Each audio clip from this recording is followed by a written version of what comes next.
I think in your first year of marriage, I assumed that maybe you would like fulfill all of this happiness for me. When those expectations that first, year started are not being met, you're like, well, what's going on? How do I work through this? Sometimes it's just tough to always think of the gospel, when it's time to, have, conversations or correct your kids. I think my natural instinct is to get upset. Obviously, we want to be able to correct our kids, but that grace that God has shown me, has shown you, I definitely think there's times where we could relay that on to our kids, and we need to relay it on to their kids a lot more. We're a team, that's how it's supposed to work. But the important thing to remember, though, is it's not just the two of us. And we can forget that sometimes, when we're having conversations or, long-term planning, those type of conversations. You can kind of forget that there's a place for Jesus in every one of those conversations, because no one cares about us more than him. We tell our children that, but sometimes when we talk now, we try to talk about that, openly, like, what do you think? Is this really what's good for our family? Is this what Jesus would want?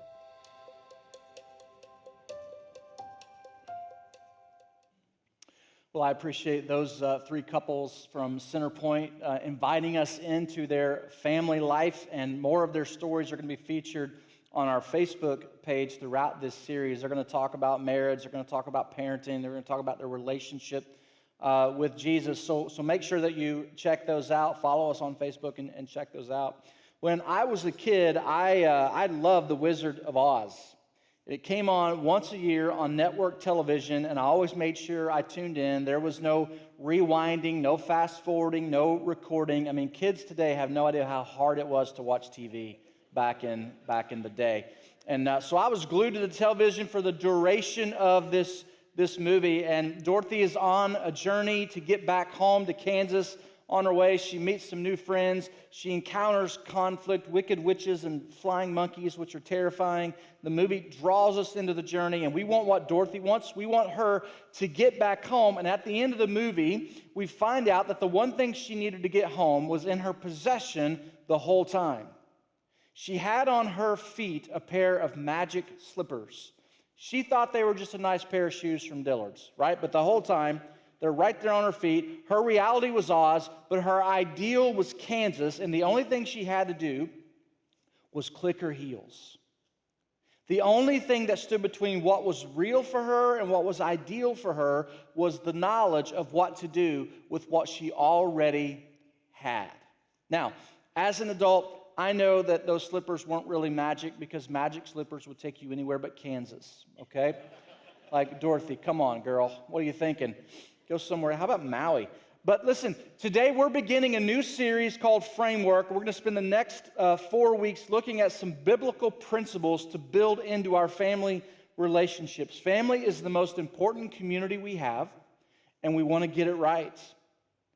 And some of you, like Dorothy, you're stuck between what's real and what's ideal, between where you are and where you really want to be. You're in Oz, but you long for home. You want something better for your marriage. You want something better for your kids. You want something better for yourself. What's ideal is a great marriage. What's real is constant conflict. What's ideal is forgiveness. What's real is bitterness. What's ideal is quality time together. What's real is work schedules and baseball schedules and dance schedules that keep you apart for much of the week. And when we live in what's real for too long, we just give up on the ideal. When conflict and bitterness and frustration and crazy schedules become the norm, we give up on the ideal of Kansas and we just settle for the reality of Oz. But listen, there is no place like home, because there is no thing like family. Family is the most important structure in the world, and it was God's idea. And the ideal, the standard, was a covenant marriage between a husband and a wife that would literally last a lifetime, for all of eternity, with God himself in the middle of the marriage. Divorce wasn't a reality. Death wasn't a reality. There was nothing that could separate that marriage except sin. And we know the story. Sin is ultimately it's a desire to do it your way, to have it your way, and that's what happened to the first family. Adam and Eve, they didn't trust God's way for them, and so they sought to do it their own way, and sin entered the picture, and brokenness came with it, and what was ideal was replaced by what is real, which is struggle and challenge and chaos and dysfunction, and that's a reality in every family because all of us bring our brokenness into it. So today, families come in all different shapes. There are traditional families, blended families, adopted families, single-parent families, families with grown kids, families with no kids. Families come in all different shapes, but we're all shaped by family. We're all shaped by the homes that we grew up in. And I know this is not an easy topic for some of you to wade into because of your past experience, like you grew up in a broken home, or maybe right now you're living in the middle of a broken home and you're on the edge of divorce and a broken marriage. And if you had a bad experience with family, or you're having a bad experience now, if you could have a pair of magic slippers and just click your heels, you would trade your experience in a heartbeat. You would trade divorce for a beautiful marriage. You would trade the conflict for peace. You would trade sadness for happiness. You would trade anger for joy. Like, we just can't escape this truth that we're all shaped by family. I am who I am because of the home I grew up in. That's not all bad, but that's not all good either. So I have to accept what's real and what I can't change, and what's ideal and what I can change. So family is the most important community we have and the thing that shapes us the most, so it's worth our time to kind of talk about and build into. So regardless of what shape your family is, we want to help you do family well. That's why Thriving Families is one of our 4 core values here. And here's how we say it. We believe family was God's original plan to represent His kingdom on earth. No family is perfect, but every family has purpose. And so as a church, we'll help families live out their full potential because when they thrive, our community thrives. And we believe this to our core because people shape communities. People shape the communities they live in, and family shapes people. And so we just believe that if we can help shape families as a church, then we can ultimately change community. And so we're going to spend the next few weeks building a framework for families that will help them stand strong through the challenges and the difficulties of life. And here's the most encouraging news for you today. No matter where you are, no matter what your experience was, no matter what your experience is, you already have in your possession the one thing you need to achieve the ideal family. And it's not a pair of shoes, but it's the Bible.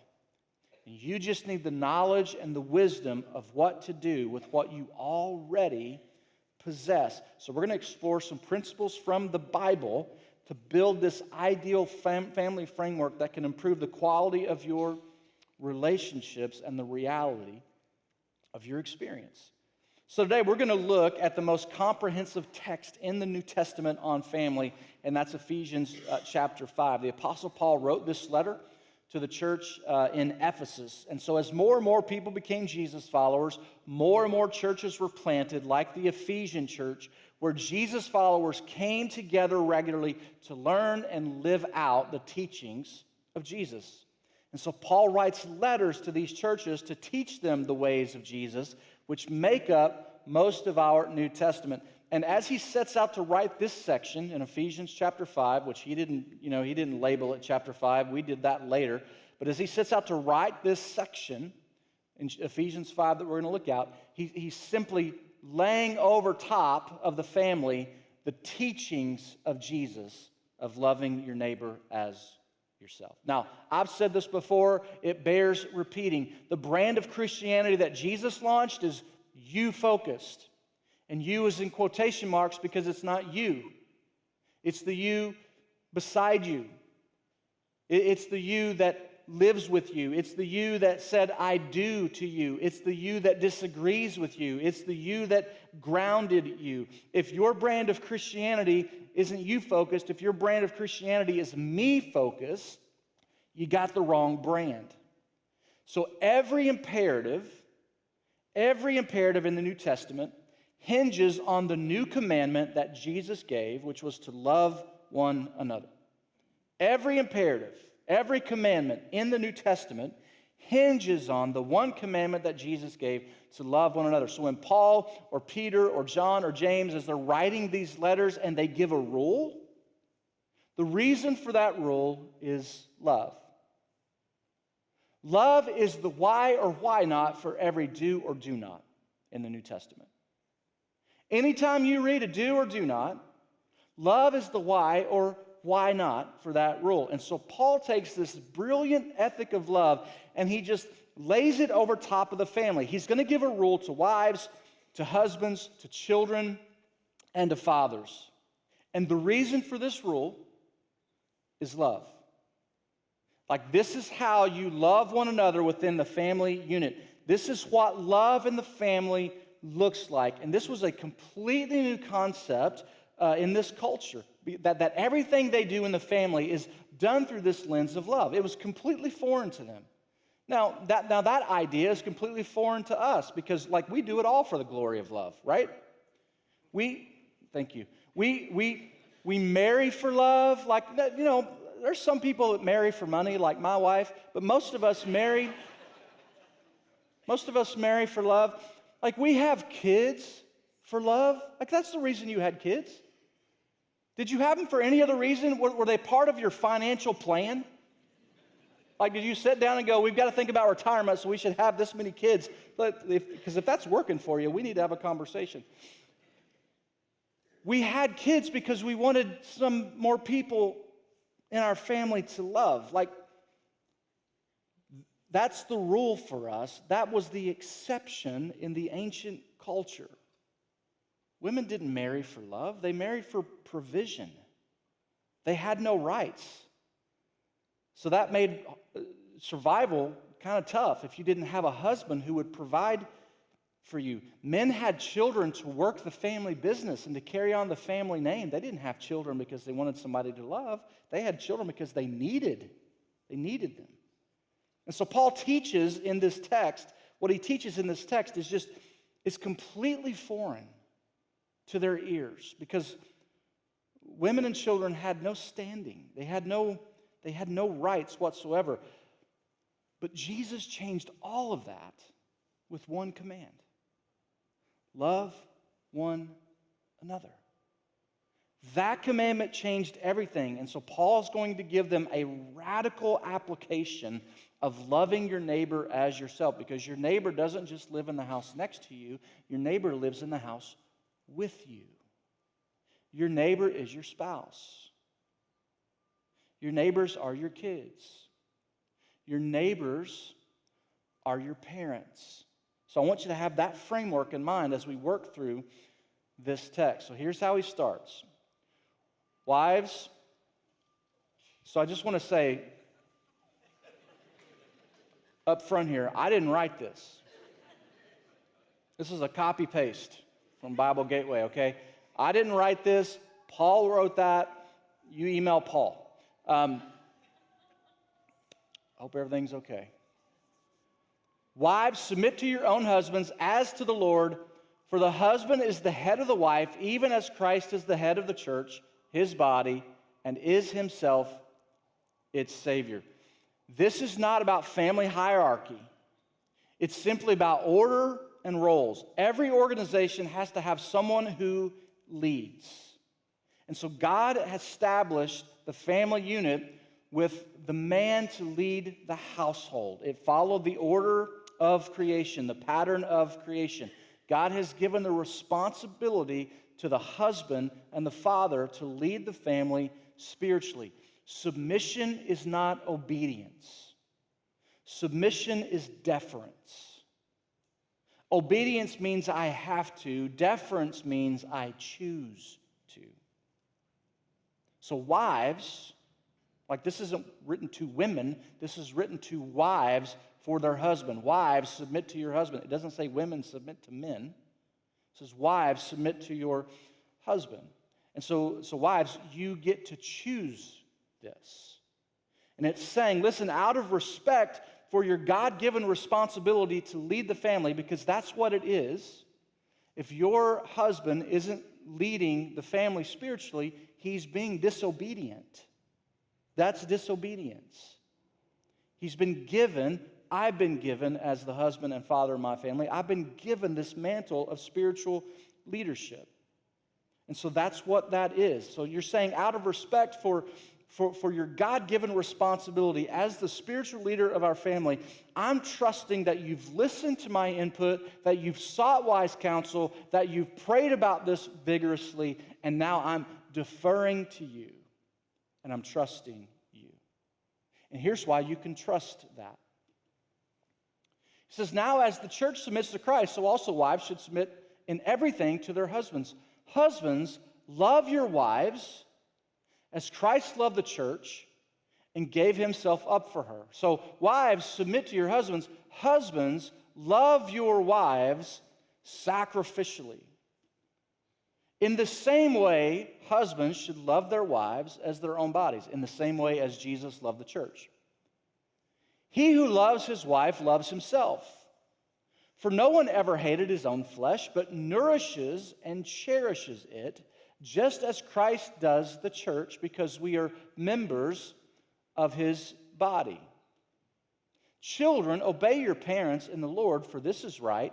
Honor your father and mother. This is the first commandment with a promise, and here's the promise, that it may go well with you, and that you may live long in the land. Fathers, do not provoke your children to anger, but bring them up in the discipline and instruction of the Lord. So moms, you can provoke away.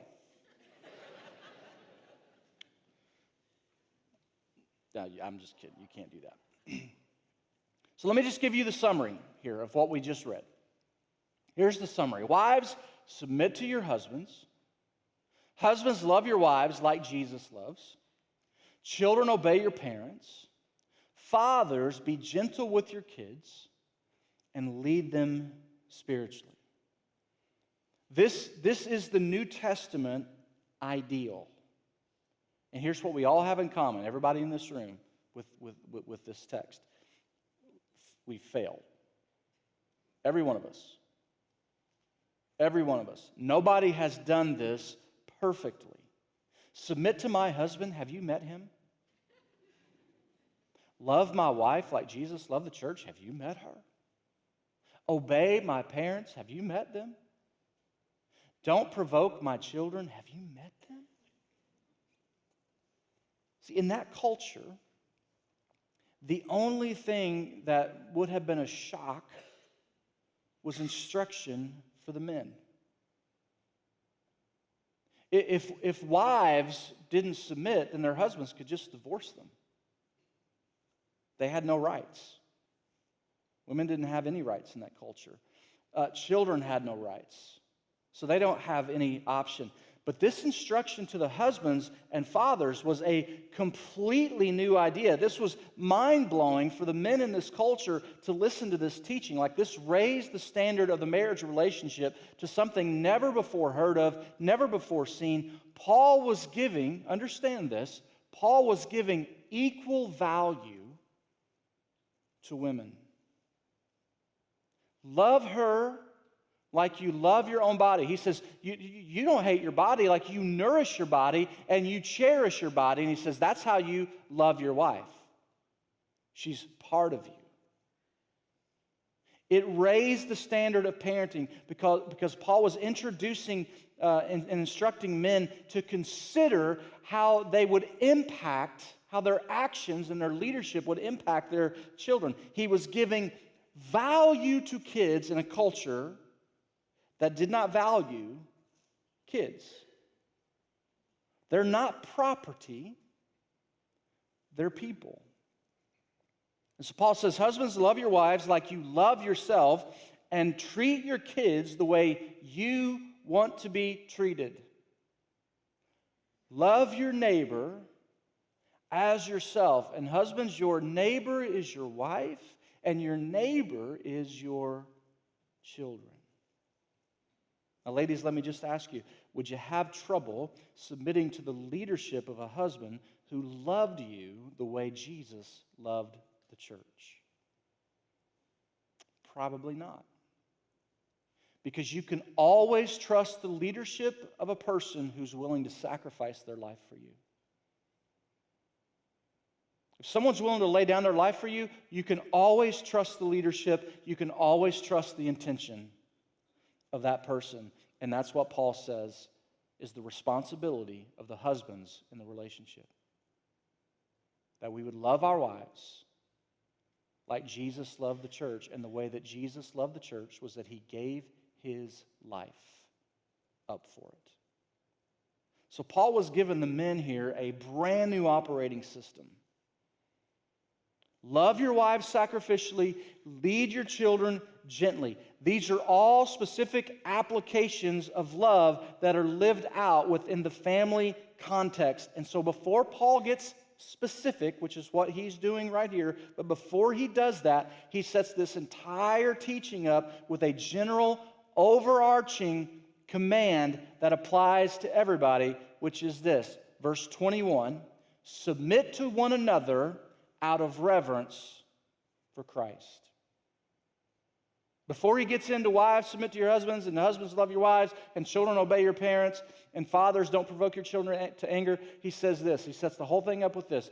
Submit to one another out of reverence for Christ. So husbands, wives, kids, he says, I'm going to tell you how to love like Jesus in your family. I'm going to give you a specific way to live out love. But it starts with this foundational principle that everybody submits to everybody else.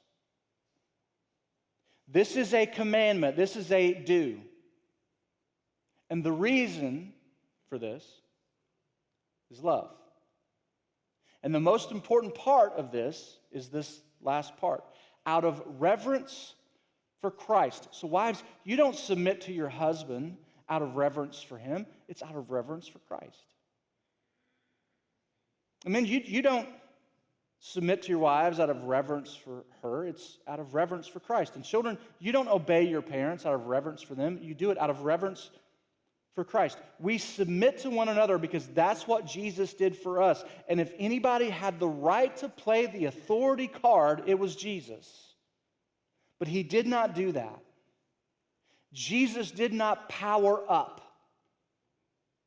Jesus picked up a bowl of water and he stooped down and he washed nasty, dirty feet. And he said, the reason I'm doing this is to set an example for you of how to serve one another. That you would submit to one another. Jesus' brand of Christianity is others focused. It's always others focused. And here's what's real for some of you. For some of you, there are members in your family that make it difficult to do this. There are members in your family that are just difficult to submit to. But the ideal is that you submit to each other out of reverence for Christ. You do it because that's what Jesus did for you. And when you do what you don't want to do, that's when you grow. When you do the things that you don't want to do, that's when we start to see fruit. Because love is the reason. Love is the why, or the why not, for every do or do not. Like God has something for us in this commandment. Paul says Jesus became obedient to a cross. Why? Because of love. That Jesus submitted himself to the Father's plan of redemption, that he played the role of the servant. He leveraged everything he had. He leveraged his power, his position, his influence, his authority to serve us. And Paul says, that's what you do in the family. Every one of you. You use all you have for the other person. You leverage your power, your position, your influence, and your resources to serve one another. See, regardless of your title in your family, your role is to serve your family. If your title is husband, your role is to serve your wife. If your title is father, your role is to serve your kids. If your title is child, your role is to serve your parents. Like, you leverage all that you have, and you're like, look, Shawn, I'm only 15, I don't have very much. Listen, did you hear what she said about feeding the 5,000? Like Jesus, he took 2 fish sticks and Scooby snacks, and he had 12 basketfuls of leftovers. Jesus doesn't need a lot to accomplish a lot. He just needs what you have. So what do you have to serve the people in your family? This is the ideal. This is Kansas. This is the foundation for a strong family. And just imagine what your family dynamic would look like if everybody in the family played the role of the servant.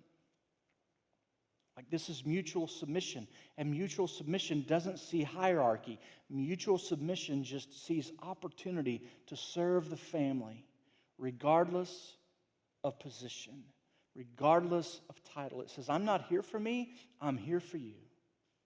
And I'm leveraging all I have for all that you need. Paul says it this way to the Philippian church. He says, do nothing from selfish ambition or conceit, but in humility count others more significant than yourselves. Let each of you look not only to his own interests, but also to the interest of others. Count others more significant than yourself. Look to the interests of other people. And the best way to look to the interest of other people is to learn to ask a really important question. And this question, I'm telling you, it can revolutionize your family dynamics. This question is the question that mutual submission begs us to ask. This question, if you're willing to ask it, will change the game. And it's this: is there anything I can do for you? Is there anything I can do for you? Say this with me. Is there anything I can do for you? That's good practice. Is there anything I can do for you? If you're frustrated with your reality and you want something different, it does not start with your spouse. It does not start with your kids. It does not start with your parents. It starts with you asking this question: is there anything I can do for you? Your family's begging you to ask this. Husbands, your wives are begging you to ask this question: is there anything I can do for you? Ask it in the morning before you leave for work. Is there anything I can do for you?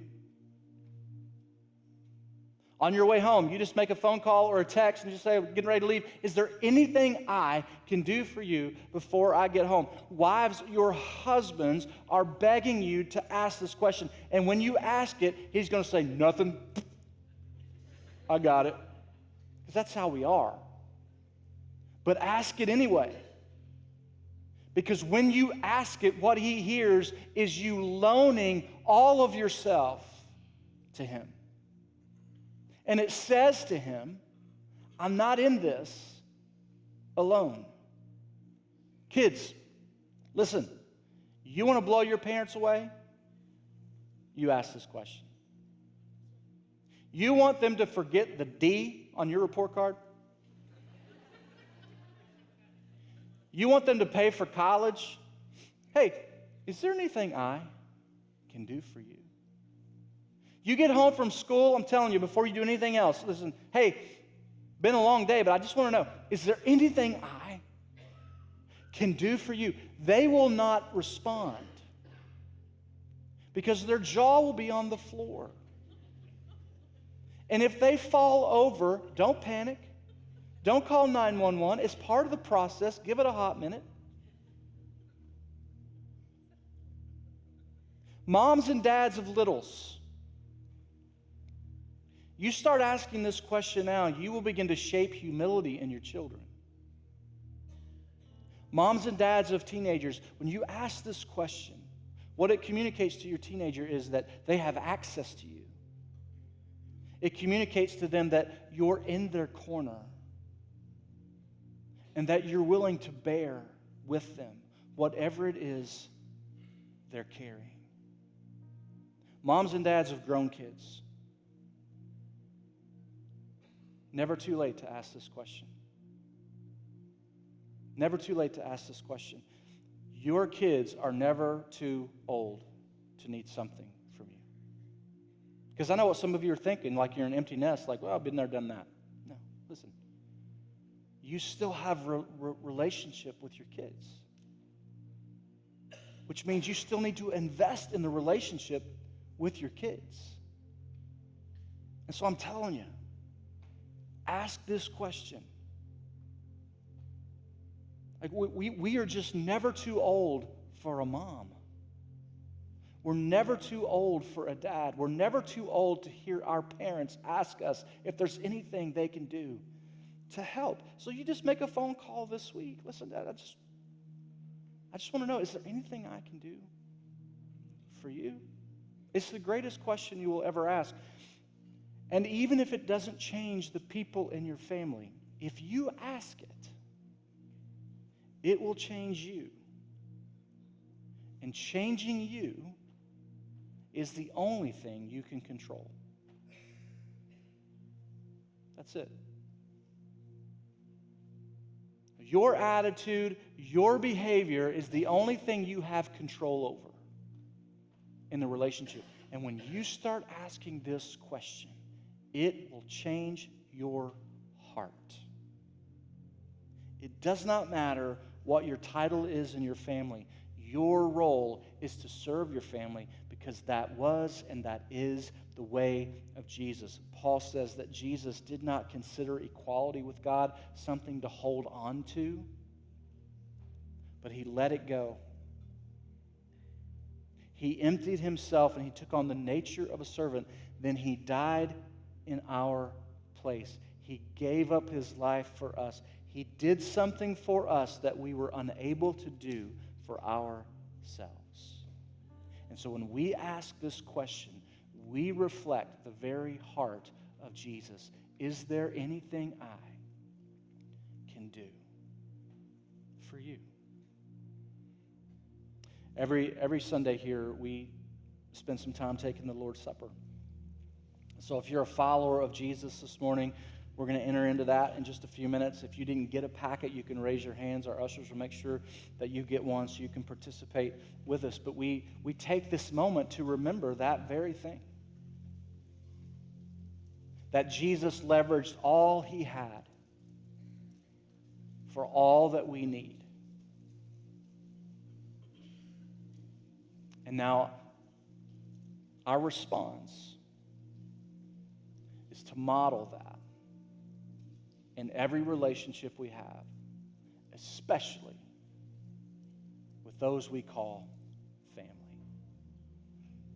I'm going to pray for us, then we can just kind of sit and reflect on that sacrifice for a moment. Father, thank you for the way that you model and demonstrate what it means to look to the interests of others. The cross was not in your best interest, but it was in our best interest, and so you emptied yourself, and you took on the role of a servant, and you gave your life. And that love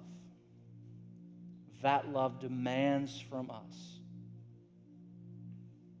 that we would submit to one another out of reverence for you. Thank you for the way that you love us. Help us to love each other in that same way. In Jesus' name.